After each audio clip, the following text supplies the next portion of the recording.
Story 1. Am I the a-hole for not helping my disabled sister with college? I, 24 female, have 4 siblings: Max, 31 male, Lisa, 20 female, Chris, 20 male, Emily, 18 female. Emily is disabled, and because of that, my parents dedicated themselves 100% to her, leaving the rest of us to fend for ourselves. When Max left for college, I became the main caregiver for my siblings, plus all household chores were my responsibility. I want to make it clear that Emily, disability does not stop her from functioning like any other person, and she doesn't require any assistance or supervision, or 24/7 care. However, my parents have always spoiled her rotten, and she is very rude, mean and entitled. My parents raised her with the mentality that her disability means she's allowed to do whatever, and everyone needs to bend backwards for her.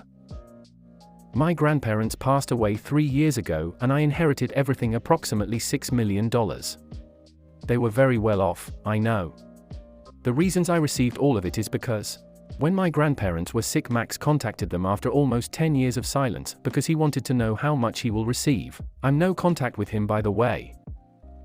They were very aware of how my mom treated me and my siblings, and she was disowned. They were very religious, and Lisa came out as bi at 14 and Chris came out as gay at 17. I went no contact with my parents after I moved for college, and when Lisa and Chris started college, I offered to cover all of their living, educational expenses as long as they do well in school. They gladly accepted. I also helped my BFF Lola, 21 female, start her own business. I haven't spoken to my parents in 6 years. I haven't blocked them, they just never called or texted. This year Emily started college and she burned out all of her college fund in less than 4 months because she is a spoiled brat, and bags were more important than rent, lol. In addition, she is doing horrible in school because she isn't even attending her classes, and she will most likely be expelled or held back. My mom called me 2 weeks ago to not ask, but demand that I do for her the same I do for Lisa and Chris. I said no because growing up I was literally a slave for her and my parents. I'm helping Lisa and Chris because they are the only ones that treated me as family. I ended the call by telling her that for 18 years Emily was their only kid, so now they have no right to demand anything from the kids they practically abandoned. Now I'm getting hate from everyone, except Lisa and Chris, because I'm causing unnecessary drama. I'm causing a rift between Emily and her siblings. Emily will be the only one without a degree. It's not really my money, and my grandparents would want me to help her. Then why didn't they leave anything for her?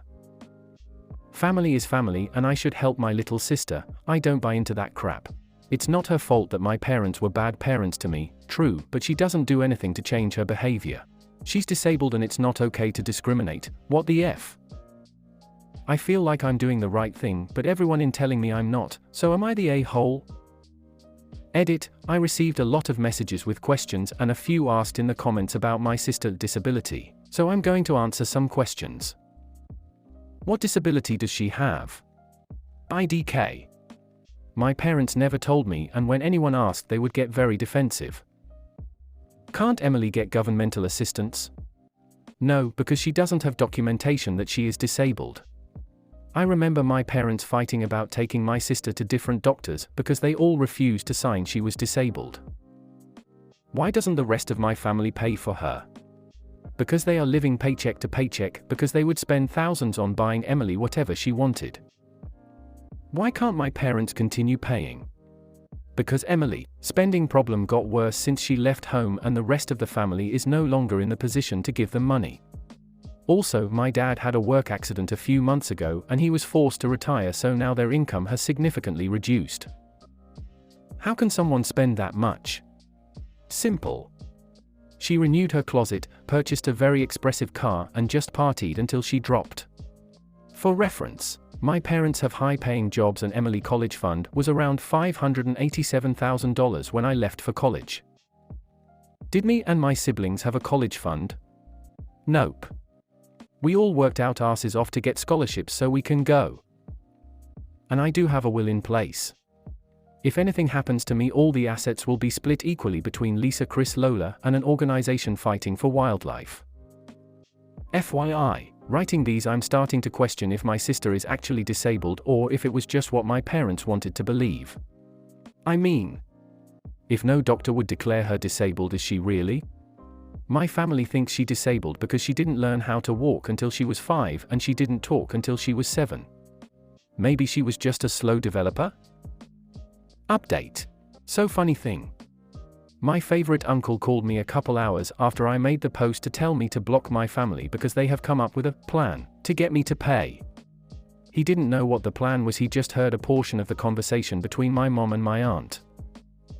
And just like he said, my mom called a few minutes later to tell me Emily is pregnant, so I need to help her because if I don't I'm damaging my niece and nephew. I cried with how hard I started laughing and I just told her to F off. I blocked them all. But seriously. Fake a pregnancy LMAO. Verdict. Not the a-hole. Story 2. My dad is kicking me out. I'm leaving a gift. His long-distance girlfriend is moving in December from overseas, and because my father is a liar, she falsely believes that my room was used by his ex and that she had since moved out. The truth is that they were sharing his bed until last week while I lived in the other room. And so, to keep up the ruse, he told me yesterday that I had 2 weeks to clear out my room, take my belongings and leave no trace of my existence behind in the apartment.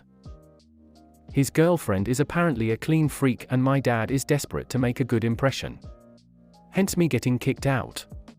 So right before I leave there's going to be an accidental spill of tuna juice on the living room rug and there will be honey and sugar in inconspicuous corners. I think the ants will love it. Hopefully the tuna juice will go bad and make the whole place slowly stink over the course of several weeks for no reason, and hopefully my dad will be embarrassed and miserable. Edit, I am a broke college student. I pay for my studies myself. My dad was a cheating deadbeat growing up. We had a deal that I could move in with him and stay until I graduate. No, I can't tell his girlfriend without putting my physical safety on the line, even secret attempts. Otherwise I 100% would. I think what he's doing is awful. My father is purging the apartment and my room when I'm gone, so anything for her to find wouldn't work, nor would something that stinks immediately. Yes, my dad's a dick, it's a long-established fact. Edit 2, some of you guys don't seem to remember what subreddit we're on. Yes, I'm being petty, that's sort of the point. Edit 3, added some precisions in Edit 1. Also, thank you for the outpouring of support and ideas. You guys are diabolical and made me cackle. Makes me feel better about the shitty situation I'm in. I'll definitely try to post an update. Update. Sorry, this is going to be a bit of a boring update, yet a satisfying one. I moved out like planned. I dumped a bunch of sugar and honey everywhere where my father wouldn't see and a bunch of veggies parts to rot behind the stove. Decided to not to ahead with the tuna juice in the carpet because the smell would have been too obvious. I wanted to play the long game and stay petty instead of going nuclear. My sibling, who doesn't live there and is a lot more confrontational than I am, had a few words of choice with our father about his overwhelming success at fatherhood. I stayed at a friend's when it went down in case it got ugly. Neither of them told me what exactly went down, but I'm glad I wasn't there. I don't know if there were ants, I don't know if there were bugs, I don't know if my dad's girlfriend was disgusted. I haven't been in contact. I know, however, that a cockroach crawled in my father's mouth in broad daylight as he was eating in the living room and that he chewed it and it went crunch. Story 3. I told my school how my parents treat me. Okay, this is a weird story, to say the least. A couple weeks ago I made a post about my crazy nana mentioned my stepdad and how he walked in on me in the bathroom. Whatever, I was doing my hair, not too much of a big deal. But it has escalated with a capital E. I'm 13, year 8 in high school, 7th grade, and this Monday I forgot my school blazer, course uniform and all that, at my dad's. At the time, I thought it was at my mum's cause I couldn't find it at dad's, yada yada. I texted my mum and asked her about it. She went into a full-on rage about how I'm so disorganized, and how it's not her responsibility. Context, I'm moving in with my dad in a couple months, which was great. Anyway, the yelling sent me straight into a panic attack. I was crying and shaking, screaming and couldn't breathe while my dad tried to console me. I was 15-ish minutes late to school, so we went to the office to explain, then I was sent to form. I sat down without my blazer and my former tutor took me to get a spare from school. On the walk there, my former tutor asked me what happened and I told her, obviously. She got upset about the story, I'm guessing, because a girl in my form told me she came back crying after she sent me to class early. The next day, she investigated further, asking about my home life, and she asked about my parents. I told her about the incident with my stepdad, a huge mistake on my part. She passed on the information to my pastoral support worker, who the next day took me to write a statement. I did so, and afterwards, she asked about the incident. I quickly tried to explain it, telling her he apologized, and it was a one-time thing, and I was only doing my hair. He didn't apologize, that's the only lie I told, unfortunately, and she frankly didn't listen. It's been 2 days since then, and I come home from being out with my mates to my mum staring at me like I was prey. She didn't break eye contact as she explained that social services were going to investigate further, and that I was telling lies. Somewhere down the grapevine, someone had mentioned a shower. I had not been in the shower, and I had never said as such. Yet, somehow, someone's mistook my words and said I was in the shower at the time of the incident. I wasn't.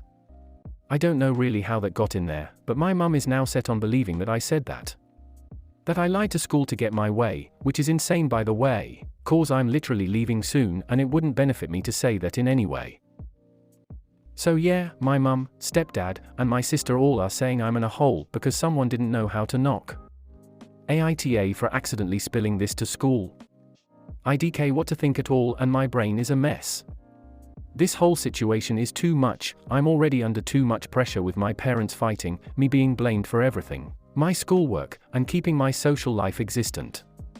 I personally think I've done nothing wrong, but maybe I have? Help! Update 1. So, good news and bad news? Let's start with good news. 1. The date of my move to my dad's has been pushed to 15th of December, this year. Not long at all. 2. The stepdad story has been sorted. I haven't gotten an update yet, but I hope it'll be fine. 3. My life has improved a little bit, I guess. Bad news 1. Stepdad's been acting worse than usual lately. 2. Mum's acting suspicious. 3. I'm having anxiety about everything. Let's elaborate now. Good news is self-explanatory. Point 3 is just mental health-wise. I sorted out my sleeping schedule. Except tonight it got ruined again cause I've been overthinking for the past 2 hours. My stepdad has decided that because I'm moving out, I don't need Wi-Fi or respect anymore. I have data, thank God though, but my SIM card expires in December. He also has decided that everything since the situation that comes out of my mouth is a lie. E.g., I was downstairs and was invited to sit on the couch with M and STD, calling him that cause it's basically what he is, but M was laying on one part of the L-shaped couch, STD on the other. I said there's no room, so M sat up, I say down. STD says stop spreading lies. Like what? There wasn't room. He has also started accusing me of abusing our dogs. I love these dogs, be 6 years old or 1 year old, with my entire heart. I've had B since I was about 6 to 7. I'm going to have to leave him soon after the 6 years I've had with him. I would never dream of touching them unless it's giving them love. But now, I turned a camera around in the kitchen, because STD is always watching me through it. He says it's for the dogs, but he's only ever used it when I am in there, confirmed by M, who wouldn't say a bad thing about him unless it was definitely true, and he told me turn it back around, unless you have something to hide, like what you're doing to those dogs. Another occasion, the dogs were playing, when B whimpered, which scared R and he whimpered. I laughed cause it was funny, how I whimpered just because B did. STD yells, get away from those dogs. Stupid girl. I am sat at the table eating my dinner. I could probably ask M for the camera recording if anyone doesn't believe me. I'm genuinely disgusted by these accusations. I would never hurt these dogs, they're the only reason I've stuck around so long. 2. Weirdly, M hasn't given me any updates on the social services thing, and school has said they never contacted them. I'm like 80% sure she was lying to make me feel bad and tell the school I was lying or something like that.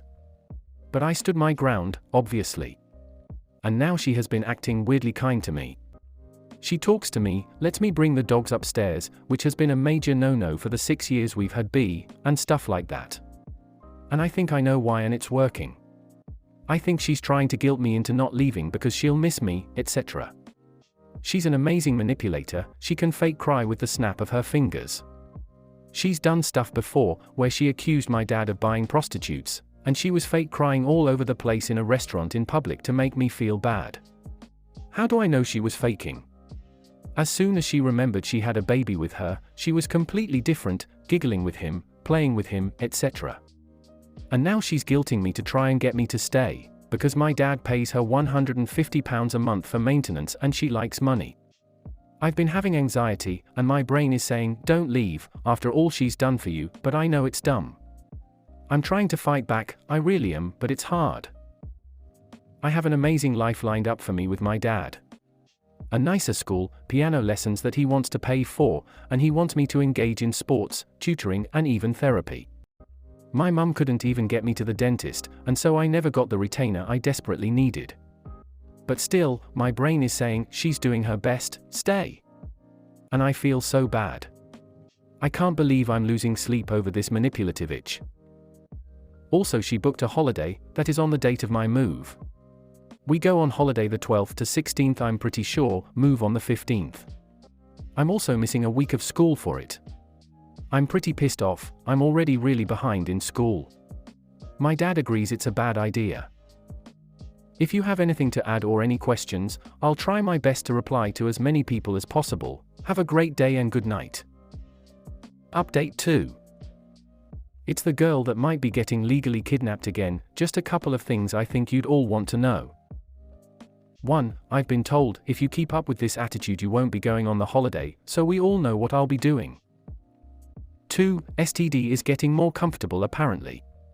I said this in a comment, but his kicked me, just a tap with his foot, but I still don't like it, and tap me I'll say twice, once on the leg once on my hand, both for no reason. If he's happy to do this now, I don't want to know what will happen at that effing cabin. 3. This next weekend is when I'm next at my dad's. I'm not sure he can keep me though because of school. As you know if you've read the last couple of posts, I'm already very behind in that area. I don't know how that'll go, but I'm probably going to show him the replies to this post and the last so he can just see what I'm worried about.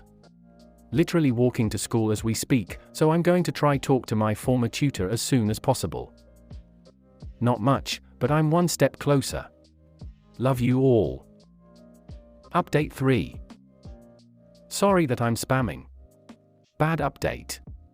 My move date has been pushed to the 25th. Christmas. School has approved the trip, Dad has approved the trip, I'm going on the trip. I have no one in my corner except Reddit. If I'm murdered or kidnapped I'll make sure to send my final goodbye. I wanna make a joke, but honestly I'm breaking down right now. RIP, have a good day Reddit. Final update. Guess where I'm writing this from? My dad's house. He came to get me, I'm here, I gave him his birthday gift, and yeah. I'm not gonna lie, I cried for an hour over my dog. My friend stopped by with McDonald's and we talked for a bit. Then I came home, brought my stuff to the kitchen and waited for my dad.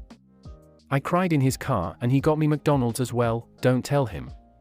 My mum simply said alright, bye, when I walked through the door, so that was nice. Super happy. 5 minutes here is better than 2 weeks there. I wish I could personally thank everyone who gave me the amazing advice that got me here, safe. You're all amazing, amazing people. Love you all from the bottom of my heart and have an amazing everything. It gets better. Verdict, not the a-hole.